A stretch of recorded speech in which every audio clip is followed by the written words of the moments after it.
Deux urnes contiennent des boules numérotées indiscernables au toucher. Le schéma ci-contre représente le contenu de chacune des deux urnes.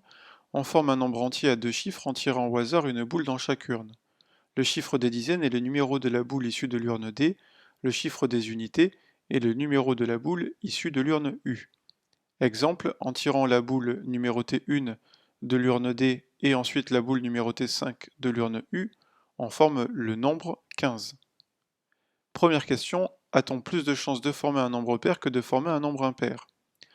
Une possibilité pour répondre à cette question, c'est déjà d'énumérer la liste des numéros, la liste des nombres à deux chiffres que l'on peut former avec ces deux urnes.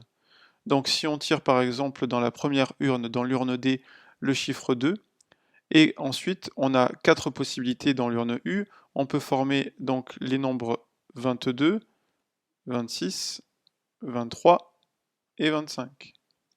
Maintenant, si on choisit comme chiffre dans l'urne D le chiffre 3, pareil, on a comme possibilité de nombre à deux chiffres 32, 36, 33, 35, et enfin, si on choisit le chiffre 1 dans l'urne D, on a comme possibilité 12, 16, 13 et 15.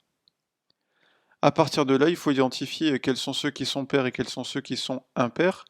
On remarque très rapidement que les nombres qui sont pairs, ils sont là, en rouge, et que les nombres qui sont impairs, ils sont ici, en vert. On s'aperçoit qu'il y en a autant l'un que l'autre, donc on peut dire il y a autant de chances. On peut même préciser qu'il y a une chance sur deux, 50%. Il y a autant de chances d'obtenir un nombre pair qu'un nombre impair.